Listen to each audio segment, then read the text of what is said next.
Сәлем достар, бүгін біз сливкилерге обзор жасайтын боламыз.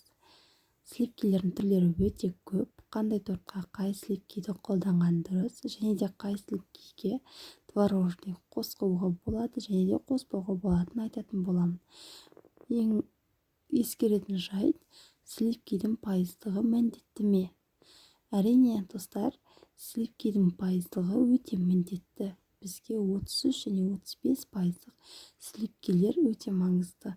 Одан төменгісін мүлдем қолданбаңыздар. Жалпы біз Чудесское озеро сливкиіне келетін болсақ, 35 және 35%. Бұл сливкиге творожный және сахарный пудраны қосып, жақсылап миксерлесек, өте формасын жақсы ұстайды, және де плотный крем шығады. Міндетті түрде жасап көріңіздер. Және де біз сливочный крем сливкиін қолданатын болсақ, бұл 33% сливки өз формасын өте жақсы ұстайды. Міндетті түрде творожный сырды қосуды ұмытпаңыздар. Қоспасаңыздар, бұл крем онша шықпай қалады.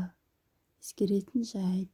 Және де виппак кремін алатын болсақ, бұл өте керемет, ешқандай қоспаны қажет етпейтін крем.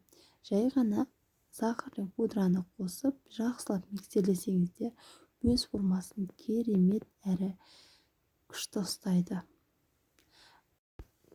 Ал бізде президент сливкиіне келетін болсақ, бұл 35% сливки өте қарапайым әрі өте дәмді болып шығады. Қандай торттың, капкейктің бетін сәндесеңіздер де өте керемет. Ал достар, видео ұнаса лайк, комментария қалдырып, каналыма тіркеліп кетіңіздер. Осындай сливкилерді таңдаудан шатаспаңыздар. Назарларыңызға рахмет. Сіздермен болғанмен санақ алтын ай.